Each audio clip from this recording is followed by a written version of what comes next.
Hello, dear students. I hope all of you are fine. So, in our previous session, we discussed about the revolution of Earth and its effect. I think all of you have gone through those videos and you understood those things. Today, we will discuss in this about this angle of incidence and duration of daylights.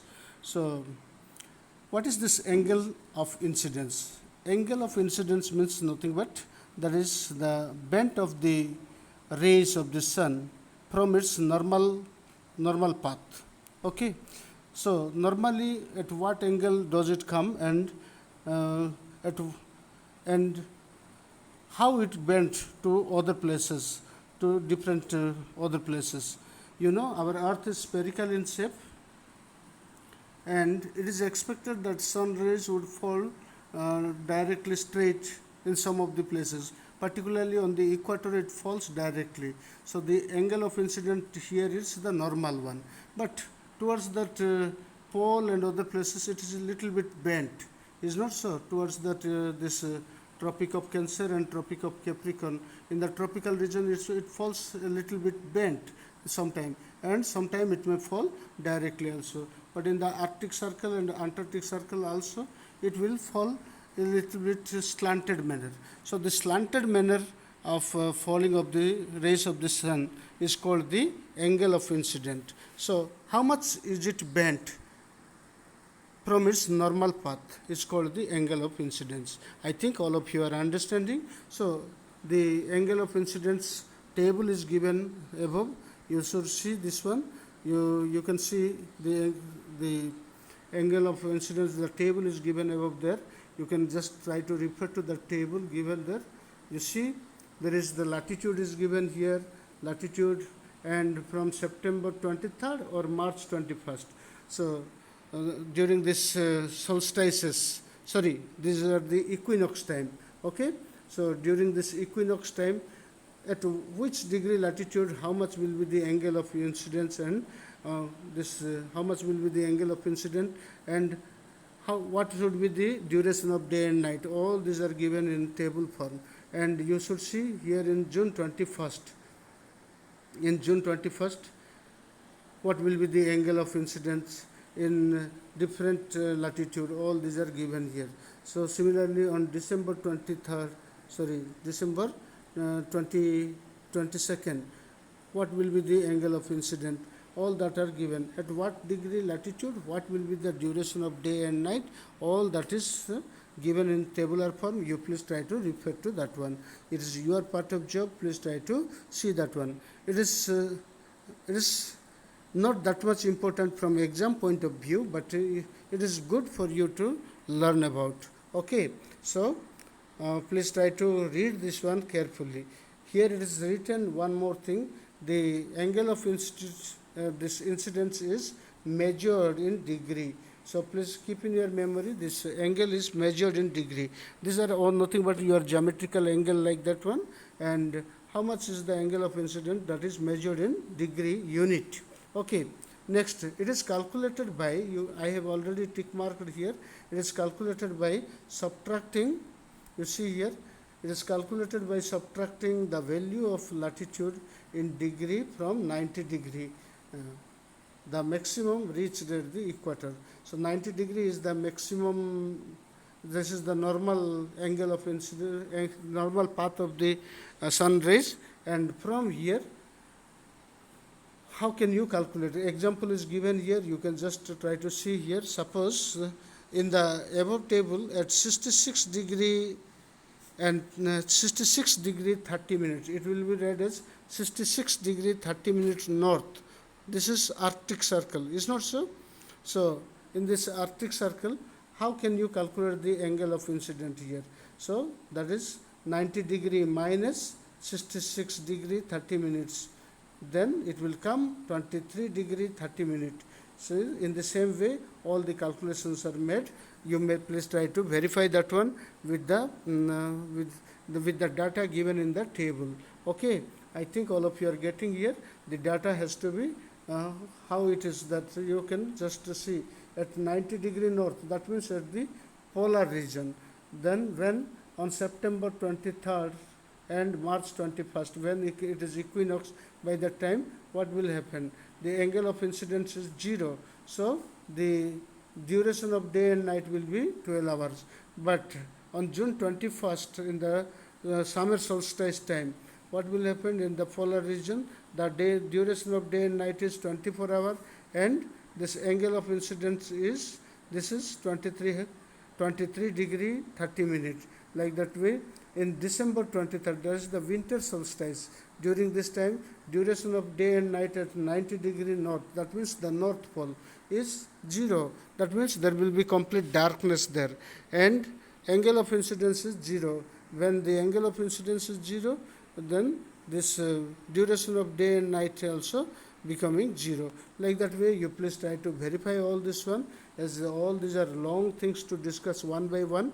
You please try to see this one for yourself. Okay, now let's come to the next one, cycle of seasons.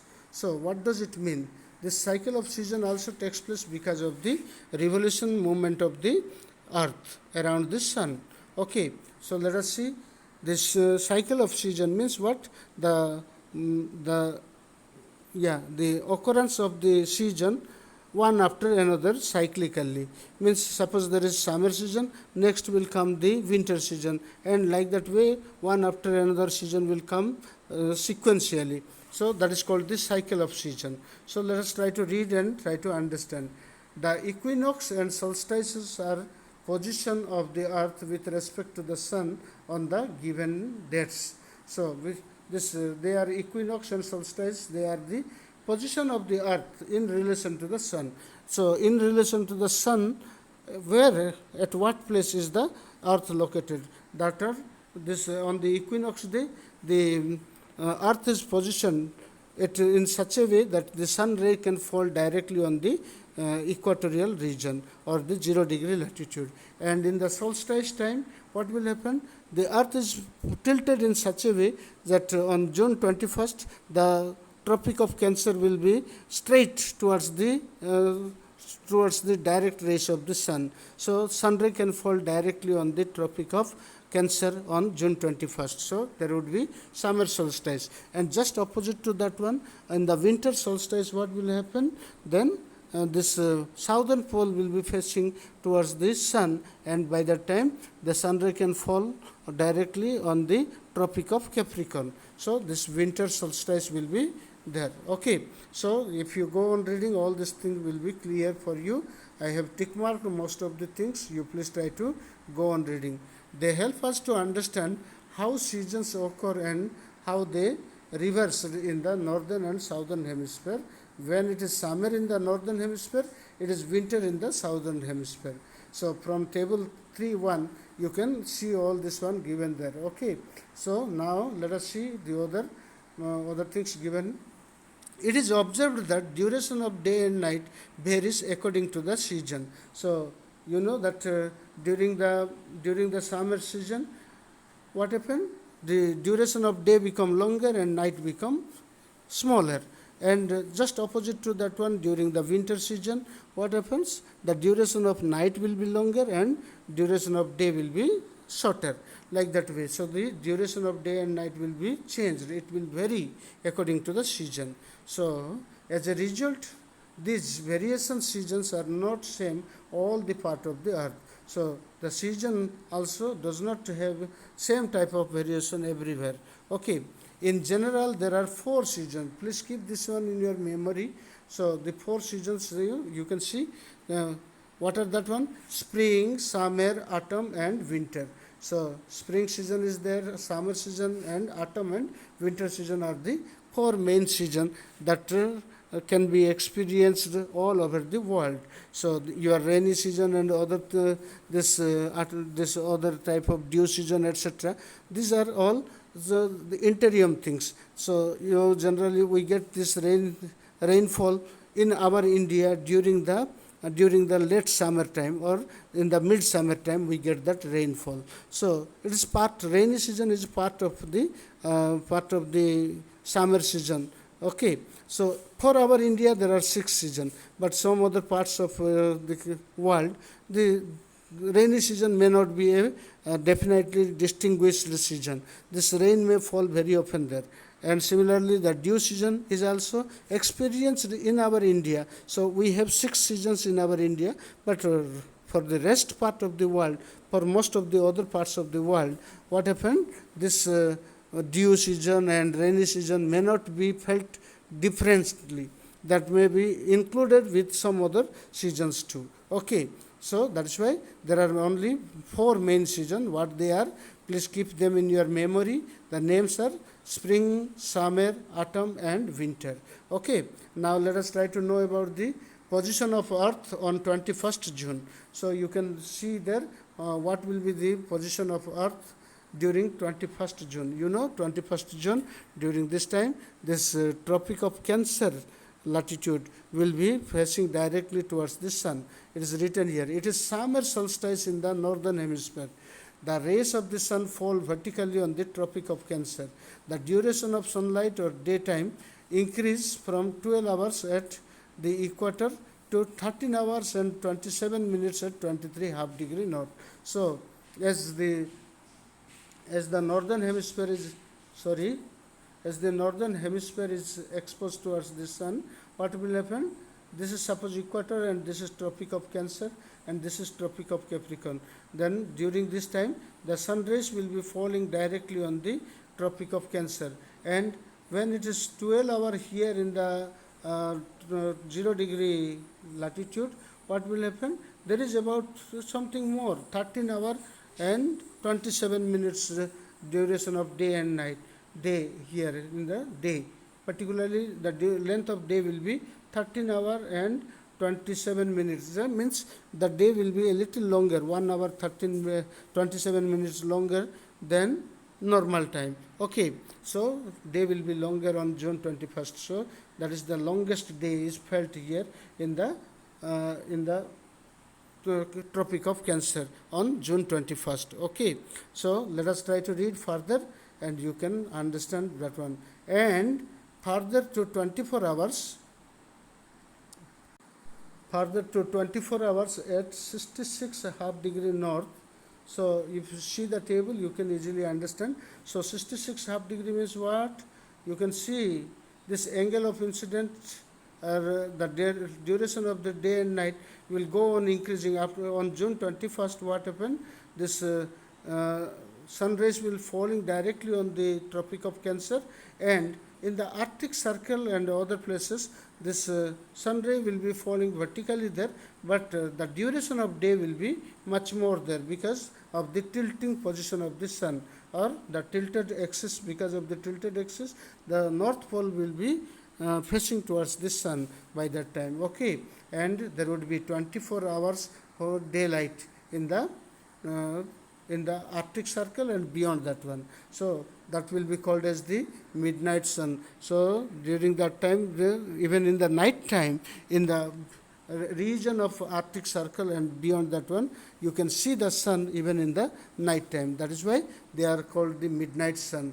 This type of view is called the midnight sun. You can see the sun never setting down. So during this, after June 21st, particularly on that day, the sun will not set at all in the region beyond Arctic Circle. So that will be appearing there in the in that horizon of this Arctic Circle region. So here you can see Norway. Norway is called the land of midnight sun. If you see there, Norway is called the land of midnight sun because Norway is the only place in the northern hemisphere, and most of the people can go there to see this one, see this spectacular view of midnight sun, and that is why they have named Norway to be the land of midnight sun. But this type of thing can also be seen in other places, any other places in the in the region which is beyond the Arctic Circle. So in Finland, Sweden, etc. also you can see this type of view, and nearby that region, any other places in the ocean or sea also, if you are staying somewhere in that ocean and sea of this region beyond the Arctic Circle, there also you can see the midnight sun view. Okay, but most of the people go there. That is why they call this Norway to be the midnight sun. In order to see the sun, they go to Norway, because Norway is a good place for the tourists to go and enjoy the scene. Okay, so they go there to Norway. That's why Norway is called as the land of the midnight sun. So it is written here, tourists flock to the Norway to witness this phenomena. Okay, now look at the next. Sun is visible only at very low height, just above the horizon. So the sun will not be visible over the head, but it will be visible just around this horizon. Horizon means, all of you know that all around you, the maximum limit you are able to see becomes the horizon. So the mountain and other things that are visible, where the sky and the mountain seems to be meet, is called the horizon. Okay, I think all of you can see your all around you, up to the maximum distance you are able to see, that become your horizon. Got it? Okay, now you see the sun during that time will be appearing only in the horizon. That will not be coming over your head and setting in the east or west, like that type of thing will not happen there. It will be going circling round the horizon there. So this is some extraordinary thing happen on June 21st. And slowly this continues for almost 3 months, up to autumn equinox in the southern hemisphere. So autumn equinox will fall when the sun return back to the equator on September 23rd. Is not so?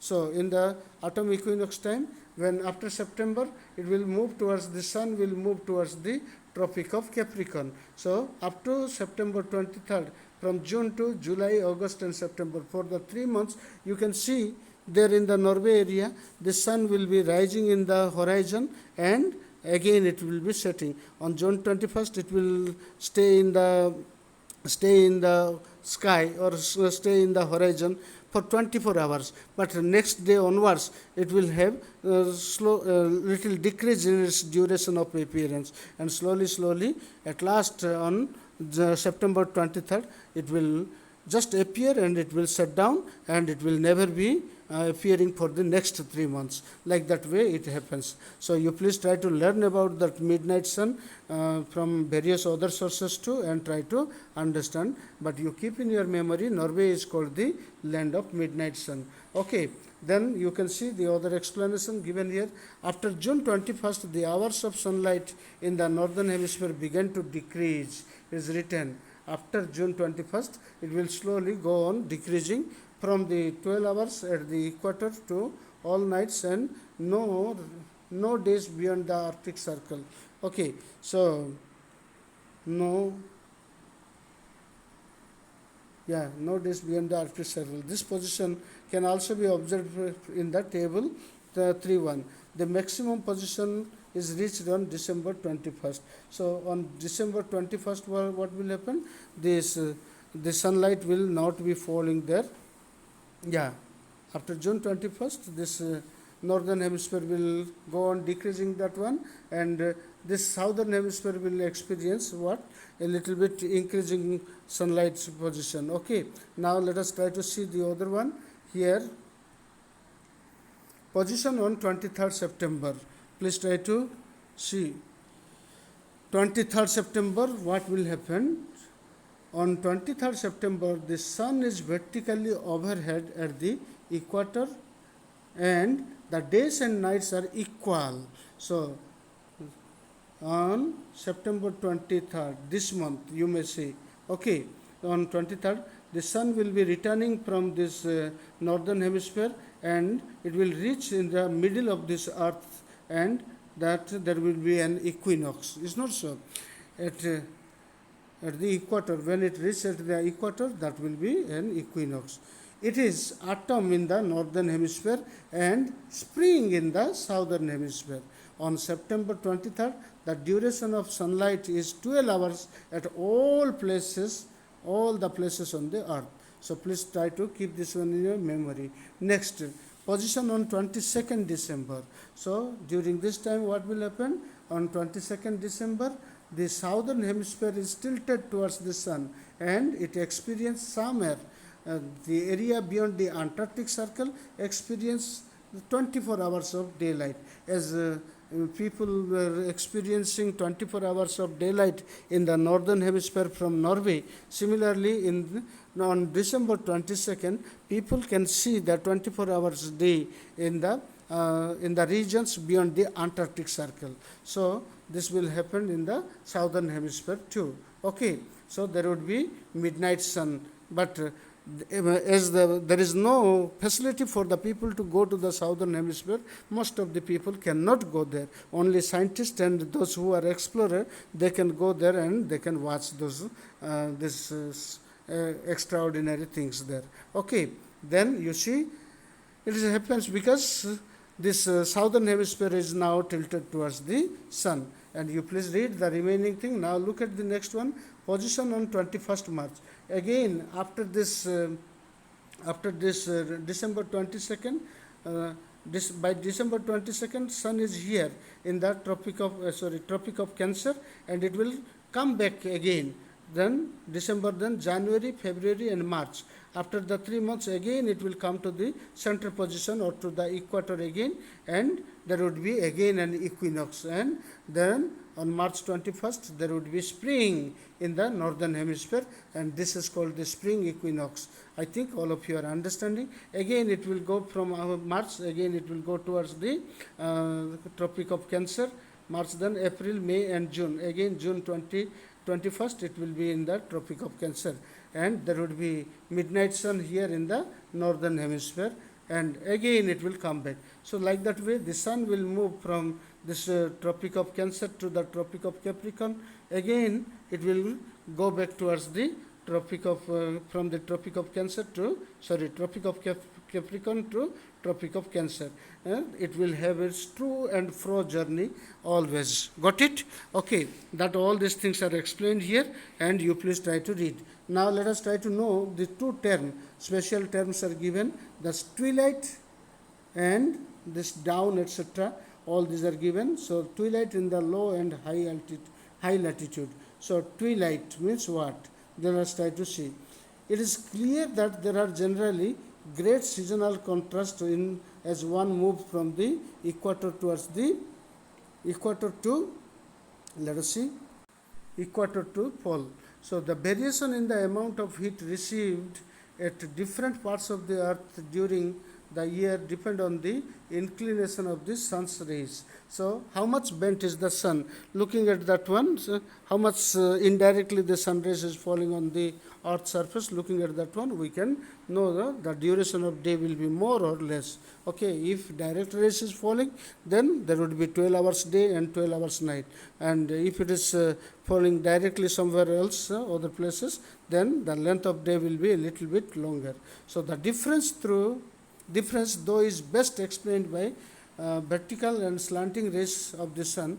We should also remember that no place on earth has abrupt change from vertical to slanting rays or vice versa. So what is this abrupt change?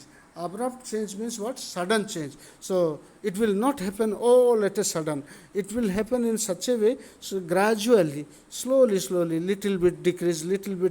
In that way it goes on, and it will not be noticed by the common people. So only the scientists, those who are engaged in examining everything, experimenting everything, they can find the changes. So every day there would be a little bit increase during the summer time, then there would be a little bit decrease during the winter time. So all these things can be experienced by those who are engaged in examining all these things. Okay, during sunrise and sunset,